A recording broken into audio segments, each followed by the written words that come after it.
موسیٰ علیہ السلام کس ماحول میں پیدا ہوتے ہیں؟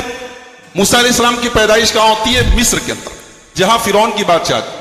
موسیٰ علیہ السلام حضرت یوسف علیہ السلام سے تقریباً 550 سال بعد پیدا ہوئے۔ یوسف علیہ السلام کس کے لڑکے تھے؟ بولو، کس کے بیٹے تھے بھائی؟ یعقوب علیہ السلام۔ اور یعقوب علیہ السلام کا ایک اور نام ہے اسرائیل، انہی کی اولاد کو بنی اسرائیل کہا جاتا ہے۔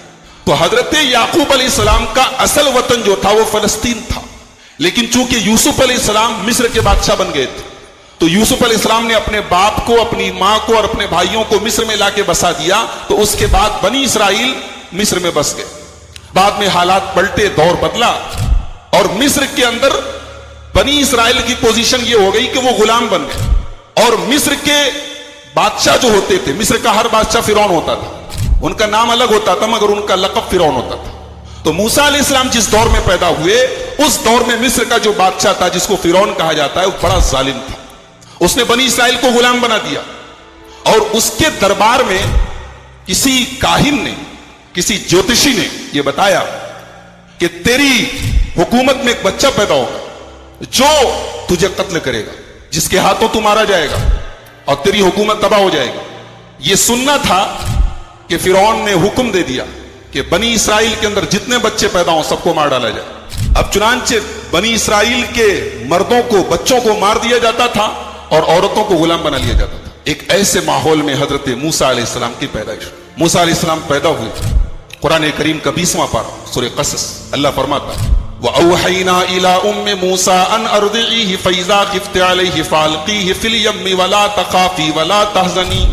ہم نے موسیٰ کی ماں کے دل میں ڈالا کہ تم موسیٰ کو دودھ پلا، فَإِذَا خِفْتِ عَلَيْهِ، اور جب تجھے یہ ڈر پیدا ہو جائے کہ فرعون کے کارندے آئیں گے اور میرے بچے کو قتل کر دیں گے، تو تو ایک کام کر، اپنے بچے کو ایک صندوق میں رکھ کے پانی میں ڈال۔ اللہ اکبر۔ بچہ جب پیدا ہوتا ہے، جب ماں کے دودھ پر ڈیپینڈ ہوتا ہے، اس وقت جو بچے اور ماں کی محبت اور تعلق ہوتا ہے اسے ہم لفظوں میں بیان نہیں کر سکتے۔ ماں کو اس وقت اپنے بچے کے بغیر قرار نہیں ملتا، اسے تو زندگی بھر نہیں ملتا، لیکن وہ جو ٹائم ہے وہ بڑا خاص ٹائم۔ اب ایک ماں سے کہا جا رہا ہے کہ اپنے بچے کو صندوق میں رکھ کے پانی میں ڈال دے، کتنا بڑا امتحان۔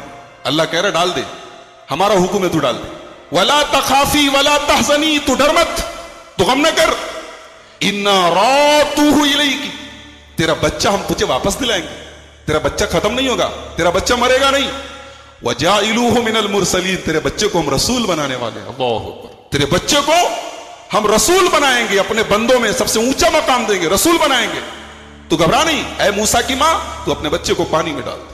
چنانچہ موسیٰ علیہ السلام کی ماں نے بچہ پیدا ہوا، موسیٰ علیہ السلام پیدا ہوئے، ان کو دودھ پلایا، اور جیسے ہی بھنک لگی کہ فرعون کے کارندے آ رہے ہیں، ان کو پتہ چلا ہے کہ شہر میں بچہ پیدا ہوا ہے، ان کے آدمی آ رہے ہیں، انہوں نے ایک صندوق میں، ایک تابوت میں اپنے بچے کو ڈالا اور پانی میں ڈال دیا۔ اب یہ جو تابوت ہے، یہ صندوق ہے، یہ پانی میں ہوتا ہوتا دریائے نیل میں گزرتا ہوا فرعون کے محل کے پاس۔ فرعون کی بیوی دیکھتی ہے کہ پانی میں ایک صندوق جا رہا ہے، اپنی خادماؤں کو، اپنی نوکرانیوں کو بھیجتی، جاؤ دیکھو کیسا صندوق ہے، کیا بات ہے، کیا ہے اس میں۔ اس کی خادمائیں جاتی ہیں، صندوق کو لایا جاتا ہے، کھولا جاتا ہے، پیارا سا بچہ۔ فرعون کو کوئی بیٹا نہیں تھا، لاولد تھا، اپنے آپ کو خدا کہتا تھا میں رب ہوں، اور اتنی اوقات نہیں کہ بچہ پیدا کر سکے، ایسے ایسے تو خدا گزرے دنیا میں، کہتا تھا میں رب ہوں، اور اتنی بھی طاقت نہیں ہے کہ اپنی بیوی کے پیٹ سے بچہ پیدا کر سکے۔ اللہ تعالیٰ نے بھی کیسے کیسے عجوبے بنائے۔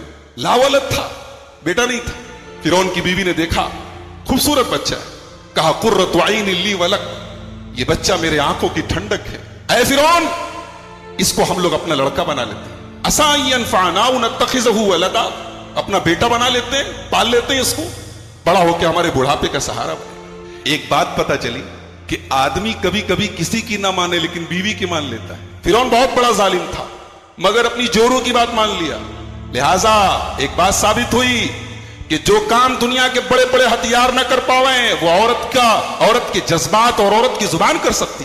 فرعون جیسا ظالم پسج گیا، حالانکہ اس کو پتا تھا یہ بچہ جو ہے اسی بنی اسرائیل کی بستی سے آیا ہے، یہ میرا دشمن بھی ہو سکتا ہے، مگر بیوی کی بات پر کہا کہ ٹھیک ہے۔ اب موسیٰ علیہ السلام فرعون کے محل میں آ گئے، جس کے ڈر سے ہزاروں بچوں کو مروایا فرعون نے، وہی بچہ فرعون کے محل میں آ گیا۔ اللہ اکبر۔ اب بچہ رو رہا ہے، اب تائیوں کو بلایا گیا, اناؤں کو بلایا گیا, جو دودھ پلانے والیاں ہوتی ہیں ان کو بلایا گیا. بچہ کسی عورت کو دودھ پینے کو تیار ہی نہیں. وَحَرَّمْنَا عَلَيْهِ الْمَرَاضِعَ, اللہ کہتا ہے ہم نے موسیٰ کے اوپر تمام عورتوں کا دودھ حرام کر دیا تھا. موسیٰ کے اوپر تمام عورتوں کا دودھ حرام کر دیا تھا. موسیٰ کا رونا تبھی بند ہوگا جب ماں کی چھاتی سے لپٹے گا. اللہ اکبر. ایک بچہ رو رہا ہے اور فرعون کا پورا دربار مل کر کے اسے چپ نہیں کرا پا رہا ہے. اتنا بڑا بادشاہ ہے فرعون, بہت بڑا بادشاہ تھا, بہت پاورفل بادشاہ تھا, لیکن مل کر کے ایک بچے کو چپ کرانے کی طاقت نہیں. بچہ روئے جا رہا ہے. موسیٰ علیہ السلام کی ایک بہن تھی, قرآن نے ان کا نام نہیں بتایا, لیکن بہن تھی, اور اس بہن کا بھی بڑا پیارا رول ہے. جب موسیٰ کی ماں نے اپنے بچے کو پانی میں ڈالا تو قرآن کہتا وَأَصْبَحَ فُؤَادُ أُمِّ مُوسَىٰ فَارِغًا, موسیٰ کی ماں کا دل بے قرار. اللہ نے بھروسہ دلایا تھا, یقین دلایا تھا, لیکن ماں تھی. ماں کا کلیجہ اتنا جلدی نہیں مانتا ہے.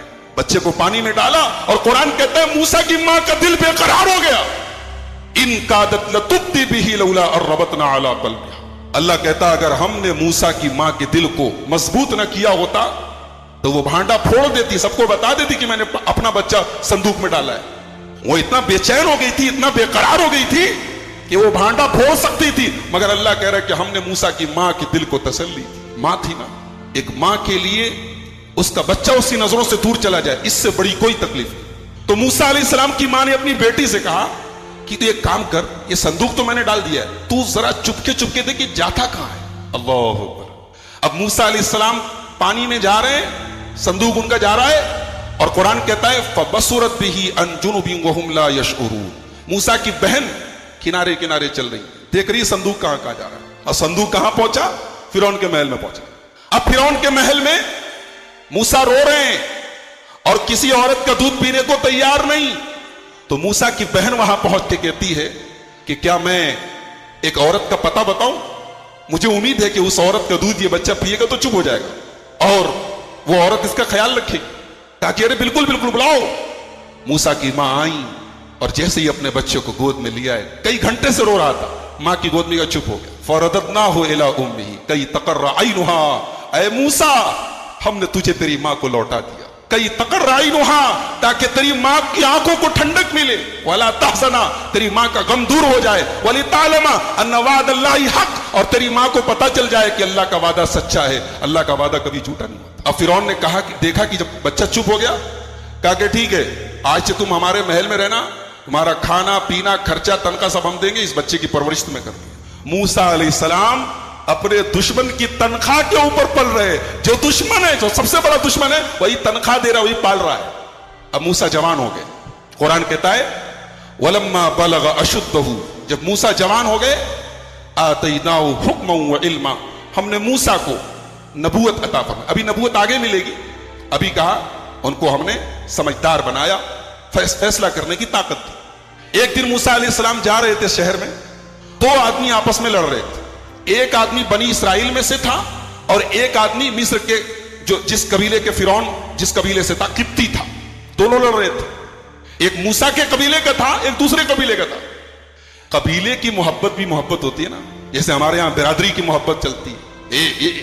برادری کی اور خاندان کی محبت جو ہے کہیں نہ کہیں وہ کام کرتی. اب موسیٰ علیہ السلام کے قبیلے کا جو آدمی تھا, اس نے کہا موسیٰ دیکھیے یہ مجھ کو مار رہا ہے, میرے اوپر ظلم کر رہا ہے. موسیٰ علیہ السلام نے کہا اچھا تجھے مار رہا ہے. فَوَقَذَهُ موسیٰ, موسیٰ نے اس کو گھوسا مارا, اس کو ایک فائٹ مارا. اور موسیٰ علیہ السلام بہت ہٹے کٹے تھے, باڈی بلڈر تھے. اس لیے ہمارے نوجوانوں کو چاہیے کہ ایمان کے ساتھ ساتھ باڈی کو بھی مضبوط کریں, تھوڑا جم شم جایا کریں, تھوڑا باڈی کو مضبوط کریں. اب آپ لوگ مجھ سے مت کہیے مولوی صاحب آپ کی کون سی بہت مضبوط باڈی, لیکن بہرحال جانا چاہیے. موسیٰ علیہ السلام باڈی بلڈر تھے. مارا ایک فائٹ, فقضا علیہ, مر گیا وہ, ایک مکے میں مر گیا وہ. موسیٰ علیہ السلام نے مارا تھا ایسے کہ تھوڑا سا اس کو جو ہے ٹائٹ کریں, لیکن ایک مکے میں مر گیا وہ. موسیٰ علیہ السلام حیران ہو گئے, بولے ارے یہ کیا ہو گیا؟ ھذا من عمل الشیطان, یہ شیطان نے مجھ سے کیا کروا دیا. انہ عدو مضل مبین, شیطان بہت بڑا دشمن ہے انسان کا. غلطی ہو گئی موسیٰ علیہ السلام سے, انہوں نے مارا تو ایسے ہی اس کو سختی کرنے کے لیے, اس کو سبق سکھانے کے لیے, وہ مر گیا وہ. یعنی موسیٰ کے مکے میں اتنی طاقت تھی, ایک مکے میں مر گیا وہ, قبطی مر گیا. اب موسیٰ علیہ السلام اللہ سے دعا کرتے ہیں رب اغفر لی, اے اللہ مجھے معاف کر دے, میں نے اپنی جان کے اوپر ظلم کیا ہے, مجھے معاف کر دے.